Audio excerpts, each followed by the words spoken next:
वो अहम समय था जब भविष्य को नया स्वरूप देने वाली शक्तियों का उदय हो रहा था।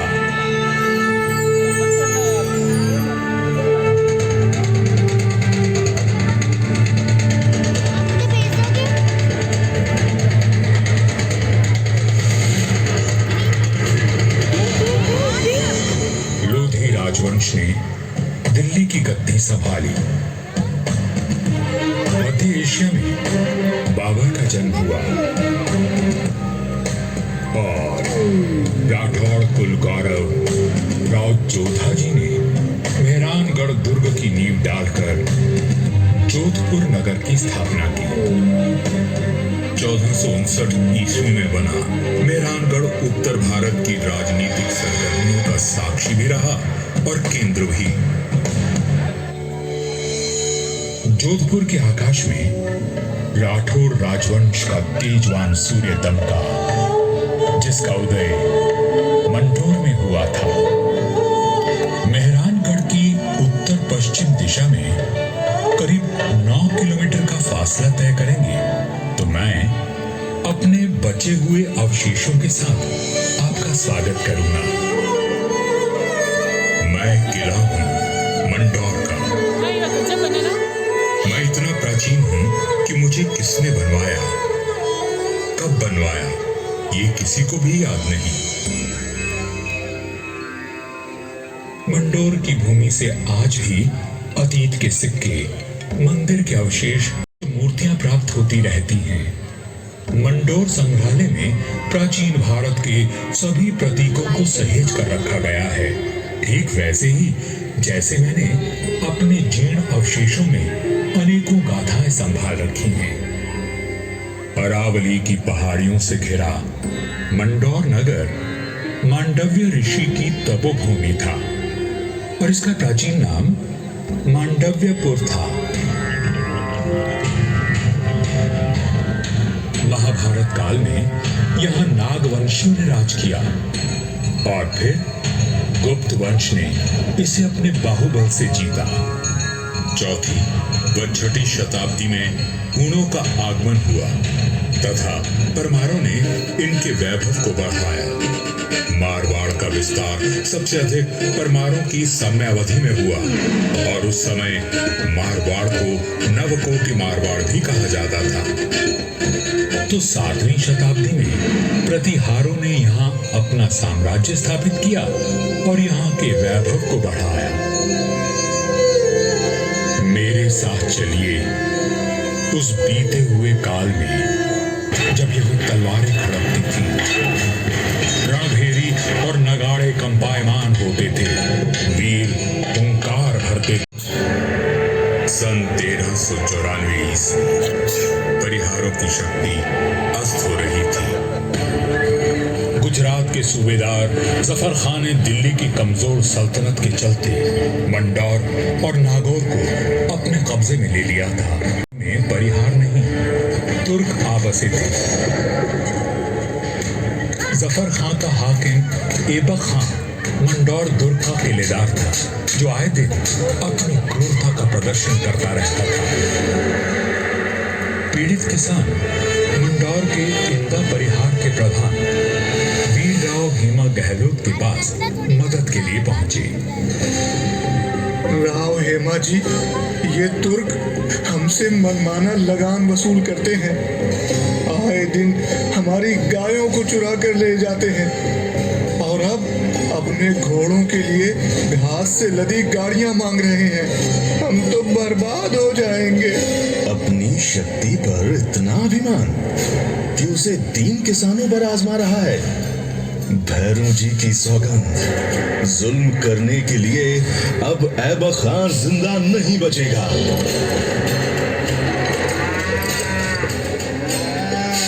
शक्तिशाली शत्रु से लड़ने के लिए बल और बुद्धि से वार करने की योजना बनाई गई। घास की कई 100 गाड़ियां तैयार की गई और हर गाड़ी में हथियार लिए योद्धा छुप कर बैठ गए। गाड़ियां जैसे ही किले के भीतर पहुंची, क्षत्रियों ने नारा लगाया,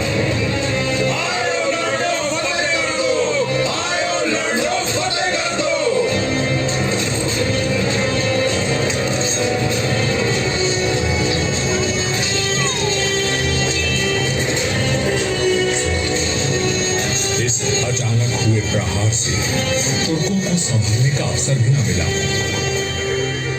वीर हेमा गहलोत, समर शूर राव चुंडा राठौड़ और मारवाड़ के वीरों की प्रतापी तलवारें लहराईं तो शत्रुओं के सिरों के ढेर लग गए।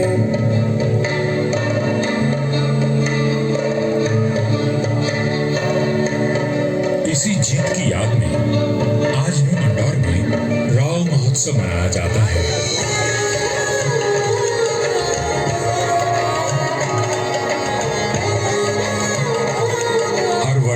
होली के दूसरे दिन निर्भीक, साहसी हेमा गहलोत और सभी वीरों को याद किया जाता है और बाबा भैरवनाथ जी की पूजा की जाती है, जिनके आशीर्वाद से वीर विजय हुए थे। मंडौर विजय के बाद भी इंदा परिहार का मन अशांत था, क्योंकि ये नगर शत्रुओं से घिरा हुआ था। तब उन्होंने शक्तिशाली राठौड़ वंश को राज सौंपने का निश्चय किया। इंदा के मुखिया राय धवल ने अपनी पुत्री का विवाह राव चुंडा से करवाया और दहेज में मंडौर का दुर्ग दे दिया गया।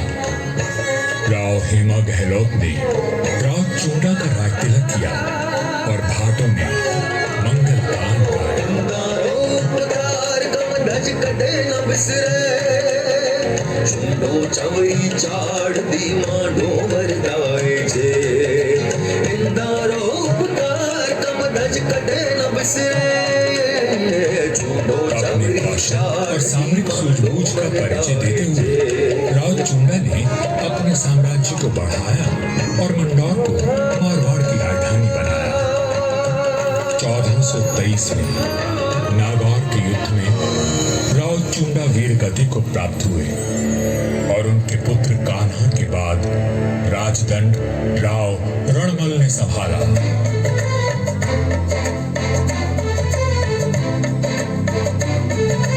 मारवाड़ और मेवाड़ में घनिष्ठ संबंध थे, परंतु मेवाड़ नरेश राणा कुंभा के कान भरने लगे।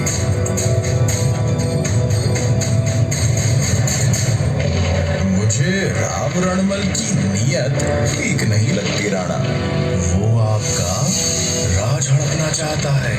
वह सिर्फ एक पक्ष को देखते हैं, दूसरे पक्ष से तो उनका कोई मोह नहीं। एक मधुर संबंध में संशय और अविश्वास का विष घोल दिया गया था। 1438 ईस्वी में राव रणमल अपने पुत्र जोधा के साथ चित्तौड़ के दुर्ग में था। रणमल को किसी षड्यंत्र का आभास हुआ और उसने बेटे जोधा को किले से बाहर भेज दिया। पिता की आज्ञा मान जोधा चित्तौड़गढ़ की तलहटी में पहुंचा। तभी एक डोम ने जोधा का ध्यान खींचा, जो एक दोहा गा रहा था।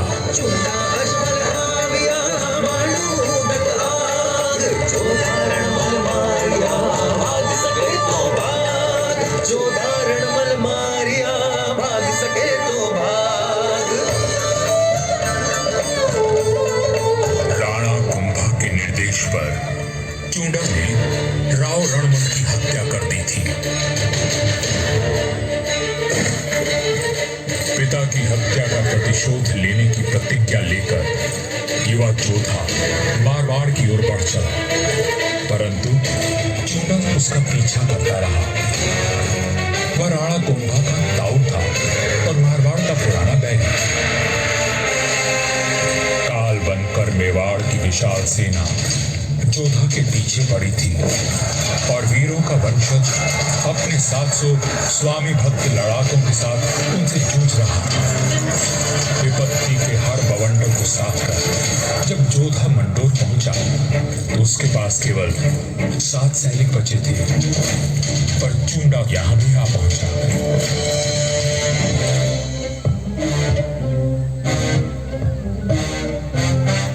चुंडा बोला, मंडोर किले का कोना कोना छान मारो।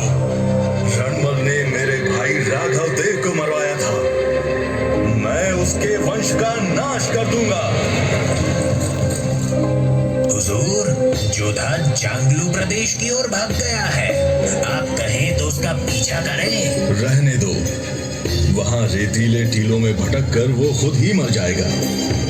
तुम राणा कुंभा के पास संदेश भिजवाओ, मंडोर पर अब हमारा राज है।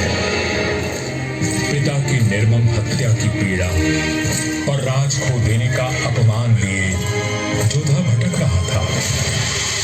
हर ओर शत्रु घात लगाए बैठे थे, पर जुझारू जोधा ने आस और विश्वास नहीं खोया। 15 वर्षों तक संघर्ष और अथक प्रयास करने के बाद जोधा ने दुर्भाग्य को जीत लिया। चूंडा की मृत्यु हो चुकी थी और मंडोर को राज जोधा ने फिर से जीत लिया था। समय बदल रहा था और देश पर विदेशी आक्रमणकारियों का संकट घेराया था। ऐसे में एक दूसरे से लड़ने के बजाय मारवाड़ और मेवाड़ ने संधि कर ली।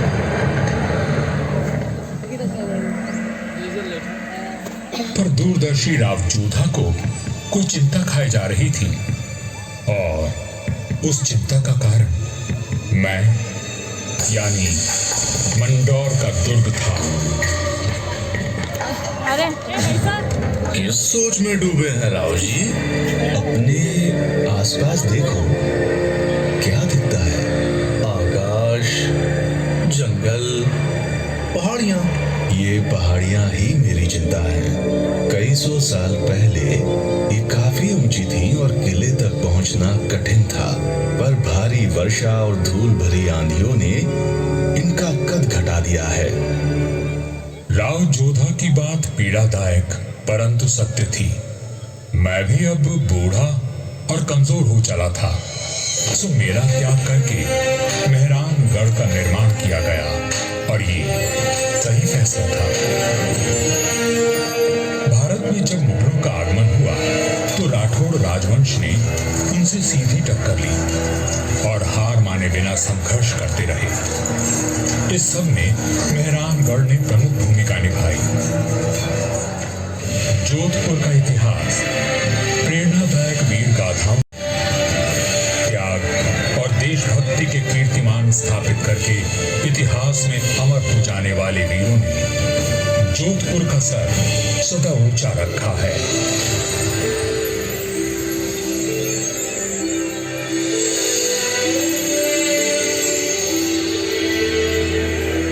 इस धरती पर जन्मे सपूत अपनी भुजाओं में इतना बल रखते थे कि मातृभूमि की रक्षा कर सके। तभी इनकी छत्र छाया में इनकी प्रजा सुखी और समृद्ध हुई।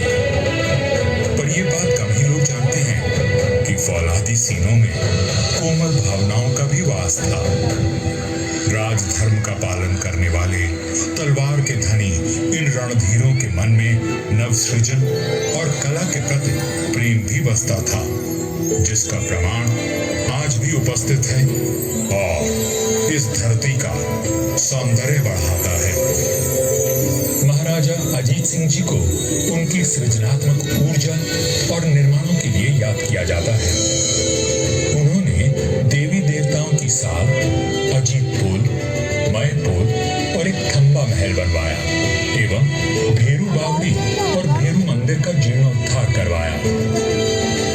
उन्होंने अपने पिता महाराजा जसवंत सिंह जी के भव्य देवल का निर्माण भी करवाया, जिसके विशाल स्तंभों एवं गर्भगृह का अलंकरण दर्शनीय है। सभा मंडल का दृश्य पौराणिक आख्यानों का स्पष्ट दर्शन देता है।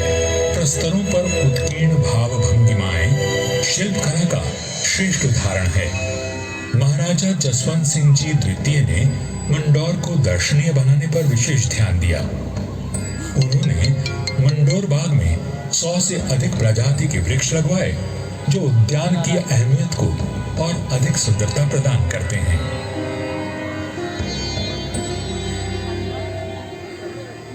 1896 ईस्वी में महाराजा सरदार सिंह जी ने मंडोर के बाग को और संवारा। महाराजा उम्मेद सिंह जी के समय 1923 और 1947 के बीच मंडोर उद्यान को आधुनिक रूप देने हेतु कई कार्य करवाए गए, जैसे नागादड़ी नहर का जीर्णोद्धार, देवलों व महलों के पास सुंदर बाग विकसित किए गए।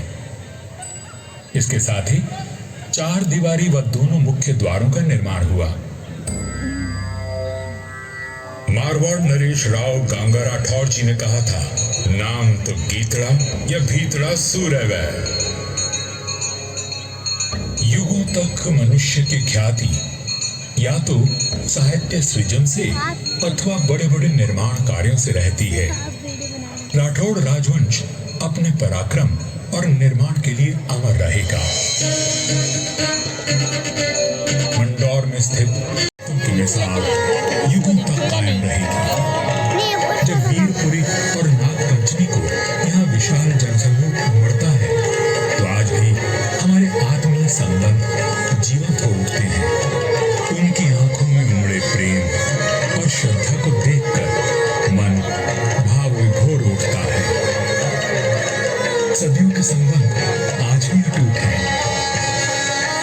मुझे तो समय की आंधी ने नष्ट कर दिया, पर मंदौर के देवल, मंदिर, छतरियों और बाग को संभाल कर रखना इस पीढ़ी का कर्तव्य है।